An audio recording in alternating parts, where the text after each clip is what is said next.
نجات بخشنے والے اس پر مسرت واقعے کے بعد حضرت عبداللہ لوگوں میں ذبیح کے لقب سے معروف ہو گئے۔ یہ لقب ان کے لیے شرف کا باعث اور خاندان بھر کے لیے قابل فخر بن گیا، اور اس واقعے نے آپ کے جد امجد سیدنا ابراہیم علیہ السلام کی جانب سے اپنے فرزند سیدنا اسماعیل علیہ السلام کو راہ خداوندی میں قربان کرنے کے ارادے کی یاد تازہ کر دی۔ سیدنا اسماعیل علیہ السلام بھی ذبیح اللہ کہلائے، اور حضرت عبداللہ رضی اللہ تعالی عنہ کو بھی ذبیح کے لقب سے یاد رکھا گیا۔ بہرحال ناظرین محترم، حضرت عبد المطلب جب نظر ایفا کرنے کی آزمائش سے کامیابی کے ساتھ گزر گئے اور 100 اونٹوں کے عوض حضرت عبداللہ کی جان بچ گئی، تو ان کی مسرت اور شادمانی کا اندازہ لگانا ہمارے لیے ممکن نہیں ہے۔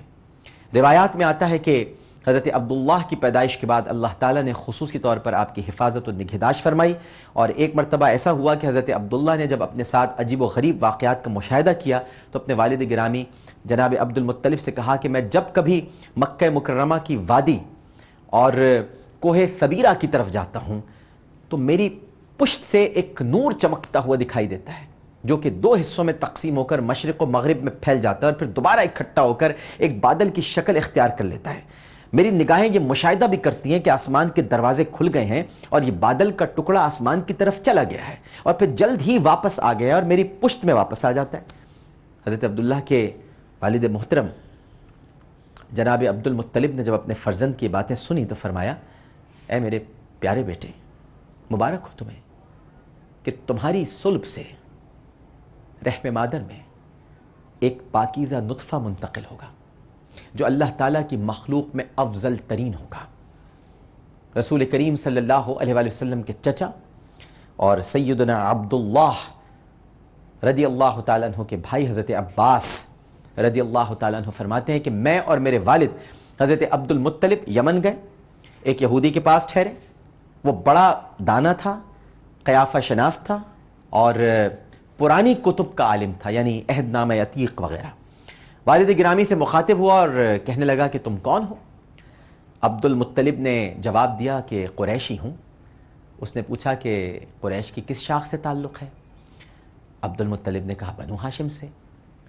یہ سن کر وہ چونک پڑا اور اس نے کہا کہ کیا آپ مجھے اپنی ناک دیکھنے کی اجازت دیں گے؟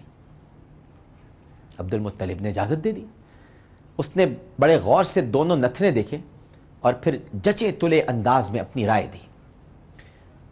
تمہارے ایک ہاتھ میں حکومت اور دوسرے ہاتھ میں نبوت ہے، یہ دونوں صفتیں قبیلہ بنو زہرہ میں اکٹھی ہو جائیں گی، کیا تم نے ان سے رشتہ قائم کیا ہے؟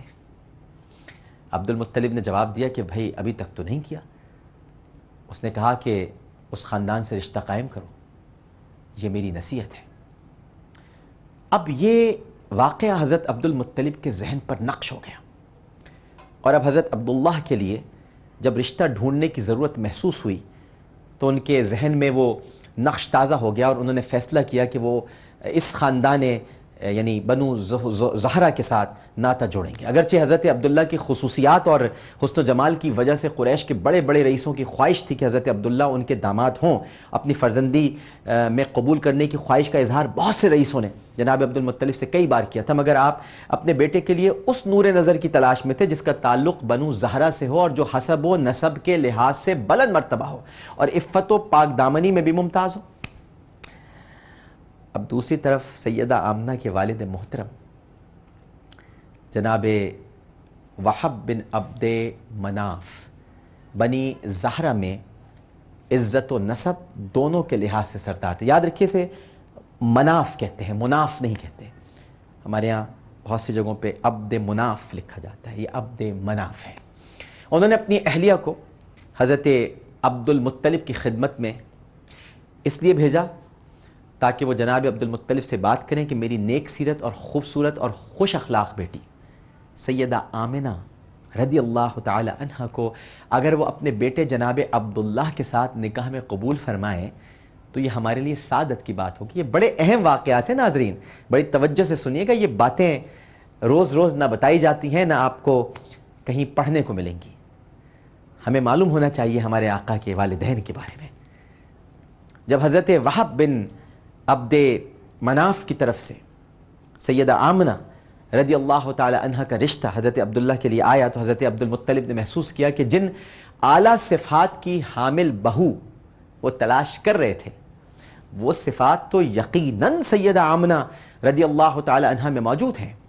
آپ کی حقیقت شناس نگاہ نے قریش کے بنو زہرہ خاندان کے سردار وہب بن عبد مناف کی نور نظر سیدہ آمنہ رضی اللہ تعالی عنہ کا انتخاب کیا.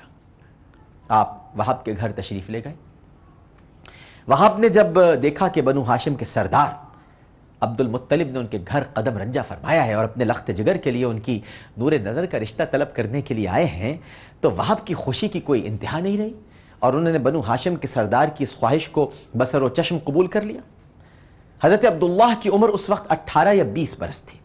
شباب کا عالم اور اس پر تقوی اور پارسائی کے انوار کا ہجوم، آپ کا حسن و جمال حشر سامان، آپ جس گلی سے گزرتے سینکڑوں جو دل تھے وہ سینوں میں مچلنے لگتے.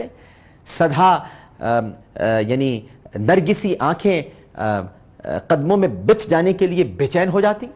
چھپ چھپ کر ایک جھلک دیکھنے کی آرزو معلوم نہیں کتنوں کو ماہی بے آب کی طرح تڑپا دیتی، لیکن حضرت عبداللہ کی شرمگی نگاہیں جھکی رہتی. روئے زیبا پر شرم و حیا اور شرافت و نجابت کے انوار برستے ہی رہتے اور اس کو مزید دلکش اور دل آویز بناتے رہتے. یوں معلوم ہوتا تھا کہ حسن یوسف علیہ السلام کا عہد رفتہ پھر لوٹ آیا ہے. مکے کی کئی دوشیزاؤں کے ہاتھ سے صبر و احتیاط کا دامن بار بار چھوٹ جاتا تھا. بعض نے تو اپنے جانسوز شوق کی بے تابیوں سے بے بس ہو کر اپنے حسن و شباب کی رانائیوں کو ان کے قدموں کی خاک پر قربان کر دینے کا برملا اظہار بھی کر دیا تھا. وہاب نے حضرت عبد المطلب کی خواہش کے مطابق حضرت آمنہ کا رشتہ حضرت عبداللہ کو دینا منظور کر لیا اور پھر جلد ہی تقریب نکاح انجام پذیر ہوئی اور آپ اپنے عظیم القدر سسر کے زیر سایہ اپنے شوہر نامدار کے ساتھ زندگی بسر کرنے لگی. علامہ ابن اسحاق فرماتے ہیں کہ شادی کے روز قریشی عورتوں میں حسب نسب کے اعتبار سے سب سے افضل حضرت آمنہ رضی اللہ تعالی عنہ تھی. آپ کا بچپن بڑا پاکیزہ تھا. آپ کا گلستان قریش کی کلی اور کیا کہوں کہ بس بنو زہرہ کی بیٹی تھی. بنو زہرہ کی بیٹی. ناظرین، آپ کو معلوم ہے کہ حضرت آمنہ ہمہ وقت پردے میں رہتی تھی اور آپ کی پاکیزہ سیرت کا تذکرہ پورے مکے میں مشہور تھا. بہت سے نوجوان جو عام عورتوں کی طرف التفات نہ کرتے تھے آپ کے ہاں منگنی کا پیغام بھیجتے تھے. حضرت عبداللہ اپنے حسن و شرافت کی وجہ سے قریش بھر میں ممتاز تھے اور ان کی شادی کا پیغام بی بی آمنہ رضی اللہ تعالی عنہ کے والد کے ہاں پہنچا تو اسے خوشی سے قبول کیا گیا اور سب عورتیں جو حضرت عبداللہ پر مر مٹی تھیں انہوں نے کہا کہ واہ بی بی آمنہ تیرے نصیب.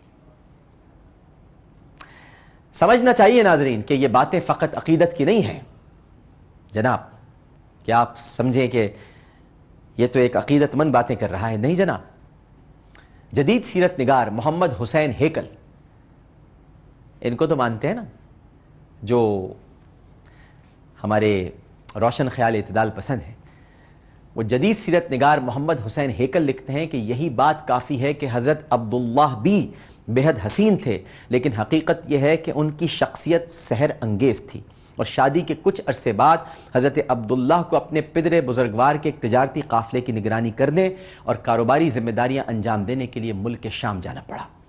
تجارتی مصروفیات سے فراغت پانے کے بعد جب آپ اپنے ساتھیوں کے ہمراہ مکہ واپس آنے کے لیے روانہ ہوئے تو راستے میں بیمار ہو گئے.